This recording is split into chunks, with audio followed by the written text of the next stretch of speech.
Motivation के बारे में, एक ऐसी टेक्निक के बारे में जो आपका सोचने का तरीका बदल देगी, आपको सोचने पे मजबूर कर देगी। क्या सच में ऐसा कोई तरीका है जो कामयाब लोगों का तरीका है, जिससे लोग महान बने, जिसे इस्तेमाल करके लोगों ने इतिहास रचा और सिर्फ यही एक तरीका है कामयाबी का, अपने गोल्स को अचीव करने का, अपने लक्ष्य को पाने का। चाहे आपका लक्ष्य कुछ भी हो, जो भी बनना चाहते हो, जो भी पाना चाहते हो, उसे पाने का सिर्फ वही एक तरीका है, वही एक तकनीक है या एक टेक्निक है, जो भी कहो। और इसी को इस्तेमाल करके दुनिया के महान लोग महान बने और कामयाब हुए, अपने गोल्स को अचीव किया। इस टेक्निक के बारे में बात करते हुए मुझे एक कहानी याद आ रही है, जो सदी के महान वैज्ञानिक हुए डॉक्टर एल्बर्ट आइंस्टाइन की, जो अपने काम में इतने माहिर थे कि दुनिया उन्हें याद आज भी करती है और आगे भी याद करती रहेगी, जिनके सिद्धांतों से दुनिया ने पहले भी सीखा और आज भी सीख रही है और आगे भी सीखती रहेगी। उनकी महानता के बारे में कौन नहीं जानता। उन्हीं की एक कहानी से हमें इस तकनीक को जानने में मदद मिलेगी और इसे जानने में आसानी भी होगी दोस्तों। तो चलिए जानते हैं वो कहानी क्या है। एक बार की बात है, डॉक्टर एल्बर्ट आइंस्टाइन को कहीं जाना था। वह स्टेशन पहुंचे और ट्रेन की टिकट ली और ट्रेन में बैठ गए और अपने कंपार्टमेंट में जाकर आराम से बैठ गए। ट्रेन चलने लगी। कुछ ही देर के बाद वहां टीटी आया। टीटी टिकट चेक करने लगा तो डॉक्टर एल्बर्ट आइंस्टाइन ने देखा कि टीटी आ गया है। उन्होंने भी अपनी कोट की जेब में हाथ डाला और टिकट निकालने की कोशिश की, लेकिन वहां पर टिकट नहीं था। फिर उन्होंने दूसरी जेब में हाथ डाला, वहां पर भी टिकट नहीं था। इस तरह से वो अपनी पैंट की जेब में, अपनी कोट की जेब में, अपने बैग में टिकट को ढूंढने लगे।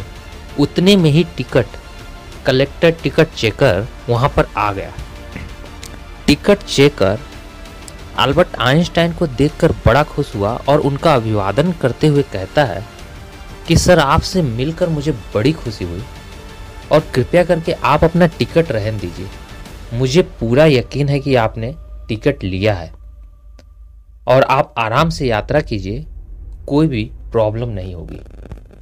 इतना कहकर वो टीटी आगे निकल गया दूसरे पैसेंजर्स की टिकट चेक करने के लिए। लेकिन इधर डॉक्टर एल्बर्ट आइंस्टाइन अभी भी टिकट ढूंढ ही रहे हैं और कभी सीट के नीचे, कभी सीट के ऊपर, कभी बैग में। टीटी उधर से टिकट चेक करके वापस आ रहा था तो भी उसने देखा अभी भी ये टिकट ढूंढ रहे हैं। फिर उसने सोचा यार, इनको बोला फिर भी नहीं माने, उससे रहा नहीं गया। वो फिर से आके कहता है, सर प्लीज आप अपना टिकट ढूंढना बंद कीजिए, मुझे पूरा यकीन है कि आपने टिकट लिया है और आपको कोई प्रॉब्लम नहीं होगी, आपको कोई परेशान नहीं करेगा। आप अपनी आराम से यात्रा कीजिए, जहां पे जाना है वहां चले जाइए, जो आपका स्टेशन आएगा वहां पे उतर जाइए। फिर डॉक्टर एल्बर्ट आइंस्टाइन कहते हैं कि आपका बहुत बहुत शुक्रिया, आपने मेरी बहुत मदद की, लेकिन जब तक टिकट मुझे मिलेगा नहीं, मुझे जाना कहाँ है ये मुझे पता कैसे चलेगा। टीटी हैरान रह गया। हाँ दोस्तों, डॉक्टर एल्बर्ट आइंस्टाइन ने यही कहा कि जब तक मुझे टिकट मिलेगा नहीं, मुझे जाना कहाँ है ये मुझे पता कैसे चलेगा। आखिर ये क्या कह रहे हैं। एक बार की और बात है उनकी। वो अपने ऑफिस से काम करके नीचे उतरे, एक टैक्सी को हाथ दिया और टैक्सी वाले से कहते हैं कि तुमने एल्बर्ट आइंस्टाइन का घर देखा है। वो खुद अपने ही घर के बारे में बोल रहे हैं। टैक्सी वाले ने कहा हाँ, तो चलो मुझे उसके एल्बर्ट आइंस्टाइन के घर पे पहुंचा दो। वो टैक्सी में बैठ गए और टैक्सी चलने लगी। रास्ते में कहते हैं टैक्सी ड्राइवर से, क्या तुमने कभी एल्बर्ट आइंस्टाइन को देखा है। टैक्सी ड्राइवर कहता है, कहाँ हम इतना महान वैज्ञानिक को देख पाते हैं, हमारी कहाँ इतनी किस्मत। तो दोस्तों ये बात उस समय की है जब इतने न्यूज़ चैनल या इतना सोशल मीडिया नहीं हुआ करता था। एक अखबारों में लोगों की तस्वीर छप जाती थी और जनरली उस समय में सभी लोग अखबार नहीं पढ़ा करते थे। तो टैक्सी ड्राइवर ने कहा कि नहीं देखा है, बस नाम से उनको जानता हूं, उनका घर भी जानता हूं। कुछ देर के बाद डॉक्टर अल्बर्ट आइंस्टाइन का घर आ गया। टैक्सी ड्राइवर ने कहा कि लीजिए सर। टैक्सी ड्राइवर ने कहा, लीजिए सर, घर आ गया अल्बर्ट आइंस्टाइन का। अल्बर्ट आइंस्टाइन उतरे, उसको पैसे दिए और कहा कि तुमने कभी देखा है?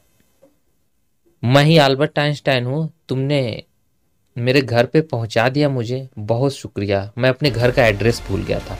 टैक्सी ड्राइवर फिर से हैरान रह जाता है कि आखिर ये क्या बोल रहे हैं, ये अपने घर का एड्रेस भूल गए। फिर taxi driver doctor Albert Einstein का शुक्रिया अदा करके वहां से चला जाता है। और दोस्तों, मैं भी इसी चीज की बात कर रहा था। इसी में हमारा वो तरीका या वो तकनीक छुपी हुई है, जिसको मैं कहूँगा कि महान लोगों का तरीका है या महान लोगों की तकनीक है, जिसे इस्तेमाल करके वह लोग दुनिया में महान बने, इतिहास रचा, अपने गोल्स को अचीव किए, लोगों के लिए मोटिवेशनल स्पीच दी, लोगों के लिए मोटिवेशन बने। जी हाँ, वो कहते हैं कि मैं कभी कभी अपने काम में इतना खो जाता हूं कि मुझे दूसरी चीजें याद ही नहीं रहती या मैं दूसरी चीजों को याद ही नहीं रख पाता हूं। सिर्फ यही एक मूल मंत्र है कामयाब होने का, और कोई दूसरा तरीका है नहीं। आप अपने काम में इतना खो जाइए, इतना मग्न हो जाइए कि आपको दूसरी चीजें याद ही ना रहे। आपको सिर्फ याद रहे तो रहे आपका काम, और उसे कैसे करना, उसे कितना बेहतर करना है, बस यही। आप अपने काम को ही जीने लगे, अपने कर्म को ही करने लगे, वही एक तरीका है कामयाब होने का, कामयाब होने का, अपने गोल्स को अचीव करने का, अपने लक्ष्य को प्राप्त करने का। चाहे आपका काम कुछ भी हो दोस्तों, चाहे आप डॉक्टर हो, इंजीनियर हो, पढ़ने में कुछ करना चाहते हैं या फिर किसी काम में कोई कामयाबी हासिल करना चाहते हैं, कुछ भी करना चाहते हो, यही एक तरीका है। आप अपने काम में खो जाइए और उसे करते रहिए। जितना ही आप उसमें खोएंगे, आपकी स्किल डेवलप होती जाएगी और आप उस काम को उतना ही बेहतर तरीके से करते जाओगे। और जितना ही आप बेहतर करोगे, उतना ही जल्दी आप कामयाब हो जाओगे। भगवान श्री कृष्ण ने भी गीता में यही कहा है कि मुझे याद करते हुए आप अपने कर्म में लग जाओ, पूरी तन्मयता से, पूरी शिद्दत से। उसके अलावा और कुछ मत देखो, न कुछ सोचो, सिर्फ अपने कर्म को करो और आप कामयाब हो जाओगे। आप सफलता पा जाओ, अपने गोल्स को अचीव कर लोगे। यही एक कामयाबी का तरीका है और बहुत ही सिंपल तरीका है।